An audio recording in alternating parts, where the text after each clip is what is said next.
Bum bum bum bum bum bum bum bum bum bum bum bum. The Peter Dislike Show. Bum bum bum bum bum bum bum. So I recently got a new job, and so I quit my last job first quietly and then angrily. So I've been on all sorts of quitting spectrums as of late. And I wanted to make sure I didn't run into the same problems at the next job. And it inspired me to put together a list of things that will make me want to either quiet or angrily quit my job. These are all of these things are things that I've run into to some degree at all the other workplaces. I'm going to start with the most petty ones and get on to the most extreme ones.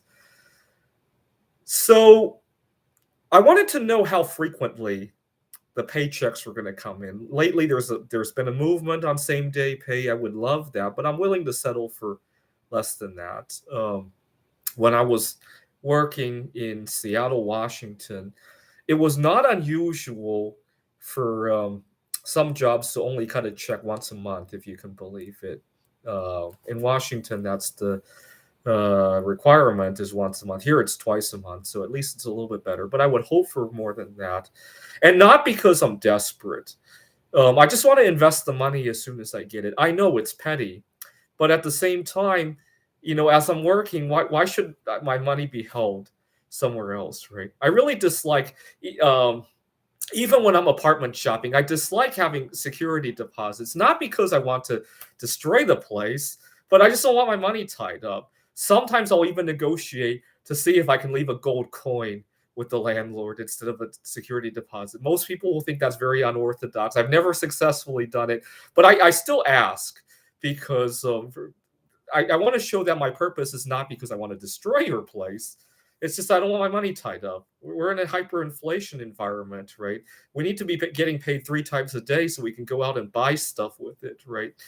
And right now, as I speak, a lot of metal prices have been shooting up, but bismuth has been lagging, and I want to buy bismuth before it catches up to all the other metals, right? And so I did some Googling. I wasn't able to find out how frequently the new job pays. I didn't want to ask because I didn't want them to think I was desperate. Like, am I going to be evicted tomorrow, or do I have starving children at home? I didn't want them to think that. It was more, I just want the money right now to invest. Now, I often watch the Dave Ramsey show. Dave Ramsey always gets into a huge rave about payday loans, of course, right? In fact, he talks about his debt snowball method, but payday loans are one thing that he'll make an exception to that, right? If you owe 10,000 in payday loans, but only 300 on your credit cards, go pay the payday loans first, right? And so, but then it dawned on me how many people are taking out payday loans only because they have to work 2 weeks or a month or even longer before they get paid. And they're just borrowing against that, right? In fact, wouldn't it be amazing if you work for, let's say you work for Amazon and you get paid once a month over in Seattle, right, where it's legal. Now, Amazon might just invest in a payday loan company, right? And then that payday loan company loans you the money you've already earned at Amazon, right? That's a great way to cut your pay without actually cutting your pay, right? I wouldn't be surprised if Jeff Bezos owns shares in payday loan companies. I really wouldn't, right? So in a circular way, he's cutting your pay, right? Because he's delaying your pay by a month, you have to go out to the payday loan place where he's invested in to borrow your fucking money back out, right? I wouldn't be surprised if that's the way it worked. I really wouldn't. Okay, on to the better complaints. Let's start with all the ones involving money. So this is not really job specific. This is more government specific. Now, I recently made too much to qualify for the savers credit. So if you make under, I believe it's $34,000 a year, there's a tax credit you can claim. Now, the funny thing is that the savers credit is non-refundable, and the most you can claim is $2,000. You have to have a very low income to get the whole $2,000. But if you have such a low income, you're not even going to owe $2,000 in taxes. It makes me wonder who the fuck qualifies for the whole thing, right? I've gotten $200 here, less than that on some occasions. The most I ever got was during the whole 2020 nonsense when I made almost nothing except for the unemployment, which didn't count toward my income. And then I got like 400 something, but never the whole thing. It makes me wonder who the fuck qualifies. They should make it refundable, right? Although Let's Go Brandon was talking about that anyhow, so maybe that won't happen in the future. Okay, on to the better complaints, the actual intolerable workplaces complaints. I'll start with the most mild ones and work my way up. I was working at a tutoring center in Seattle 2 years ago now, and we had just gone back to the office, and the furniture was very haphazardly arranged. You got to remember, this was around the time when shipping containers were circling Los Angeles. We couldn't order new furniture. And the posture of me standing at the desk became very intolerable. I had back pain and all that. And I so badly wanted to get some more furniture, set up projectors. Part of the reason was that I had to stand and write on the board.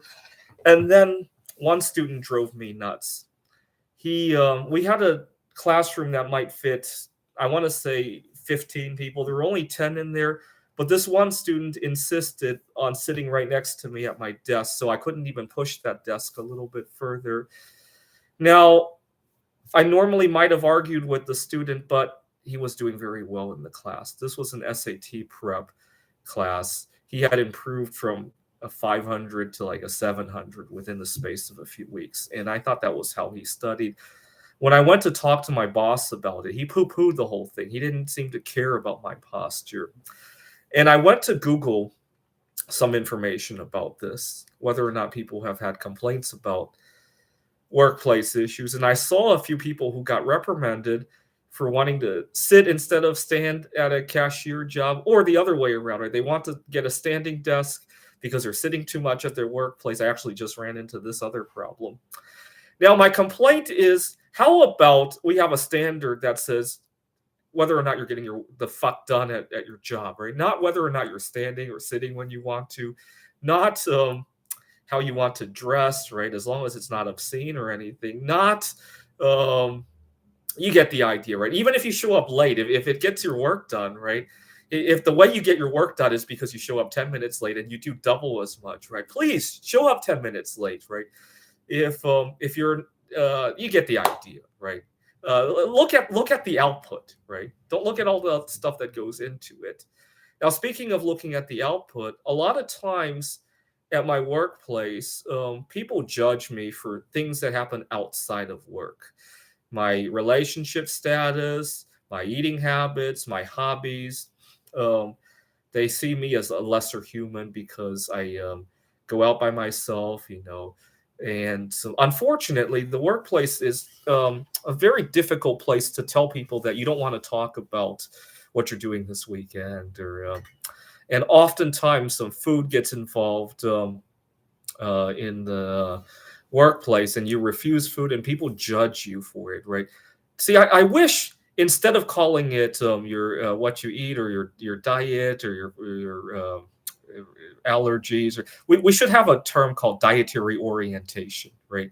And recognize that everybody eats differently, right? I sometimes call it a dietary orientation rather than an allergy or a food preference or even a religious issue. I just classify that under the umbrella of dietary respect people's dietary orientation is the way I like to say it.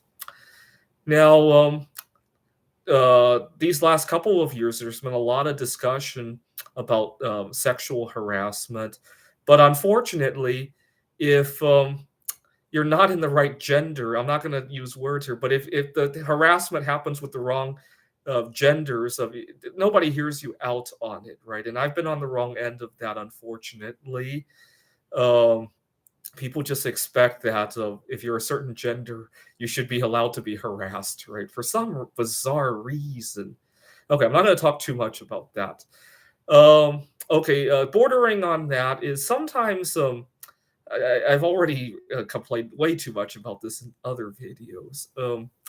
People ask me to donate my paid time off for various issues. I had one colleague who had a complicated pregnancy. I had another colleague who wanted to tend to a family extended family member because the extended family member's parents had COVID, and it's one thing if they directly come to me and ask. Sometimes it's also, why don't we all chip in? And I kind of didn't agree to that. I'll have to think about how I handle that next time. It's, can we all chip in with this? And I talked about in my last video how my time has become extremely precious over the last few weeks. Now that I've returned to the dating world, and now that I've returned to healthy eating lifestyle, my time has become, this past week there's been a bubble in the value of my time. You can think of it that way. I definitely don't want to be donating paid time off. I'd rather be donating my gold and silver right now than my paid time off. That's how precious my time has become. Actually, I might just do that next time my colleague has a complicated pregnancy and everybody's expected to chip in on paid time off. Maybe I'll think about some financial needs of that colleague and see if I can give her a gift card or something like that. Or what? Yeah, I think that would be a lot more tolerable. But you know what? It's really toxic that we're being asked to donate the paid time off. It's not the colleague that I dislike when this happened. It's the company, the culture.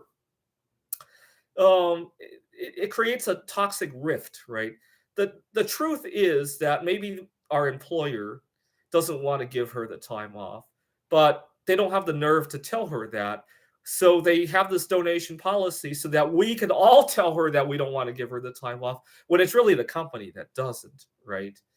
And the problem is that you would think we could build some camaraderie that way. The problem is that it doesn't work the other way around, right? There are plenty of times when I would like to take time off for mental health issues, or to further my education go into the computer Olympiad.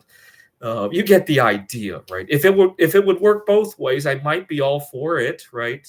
If it can get us to work as a team. But in reality, it's the company doesn't want to give this complicated pregnancy the attention it deserves. So instead, it's asking all of us to deny her time off, instead of the company CEO coming out to say, we can't give you the time off, right? I heard talking about going out of the country. Are you going to visit the Polish idol? Well, it's yeah, I might. I had a bad experience at my last job. Our we discovered that well, I discovered that our company. Well, put it this way, right? At the office where I'm working, I often have a lunch break, but in reality, there's no room to eat. There's no time to go out. And my boss has the nerve to tell me, well, he doesn't know the schedule for like 2 weeks, 3 weeks out. He can't tell me that. And one day, he has me sit at his computer to fill out something. We were getting ready for corporate to visit the place, and he wants me to fill out some publications that I have on basically his center. We're a franchise. His center had basically a resume that he wants me to help fill out. So I sit at his computer, and I accidentally changed the tab. And when I did, I saw that he had the schedule all the way out like 2 months ahead. And he has the nerve to tell me he doesn't know the schedule for next week. I think he tells me that to exert some control over it, right? If he tells me the schedule 2 months out, I might just pick up the phone and say, you know what, I'm going to Poland on May 7th or whatever, right? But if he doesn't tell me the schedule for May 7th until the week before, and I say, oh my God, I'm going to Poland, now I'm not a team player, right? And it was very upsetting. And not to mention that he had this one student who was off hours. It created this gap where I couldn't go out. I couldn't really eat in that place. And he gets very upset that when I eat in there that I'm watching the Peter Shit show. He thinks it's inappropriate. Well, then perhaps you should pay me for that time, right? If you're going to control what I could even watch during that time, right?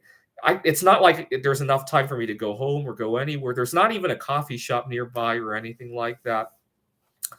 And so it made me want to leave the country because unfortunately that workplace that I just talked about was not unique, right? If it were a one in a million workplace, yeah, then I would just complain about it.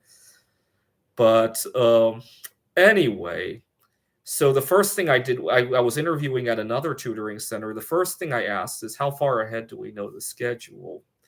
And I said, well, at least 2 weeks, and we'll let you know as soon as we can. And so that gave me a nice, warm, fuzzy feeling. Anyways, those are the things that would make me want to quiet quit or rage quit. But unfortunately, I so badly want to ask for the same day pay, but I don't want to sound desperate. I want to be paid the same day so I can invest the money, right? And dietary orientation harassment issues, sexual harassment when you're not the right sex, right? What else did I talk about here? Um, you get the idea, right? People judging me for how I live my life outside of work, you know, borderline wage theft when you have these gaps of an hour and your boss is going to judge you for what you do during that time and not even pay you, right? I would almost think that that should be illegal, right? If you're not being paid, how can he judge you? I guess you're sitting in the office, but the gaps are so short that you can't go anywhere. I got to research that and see if that's a form of wage theft. If it is, I might think about filing a complaint now that I'm out of there. All right. This is the Peter Dislike Show. Bum bum bum bum bum bum bum bum bum bum bum bum. The Peter Dislike Show. Bum bum bum bum bum bum bum.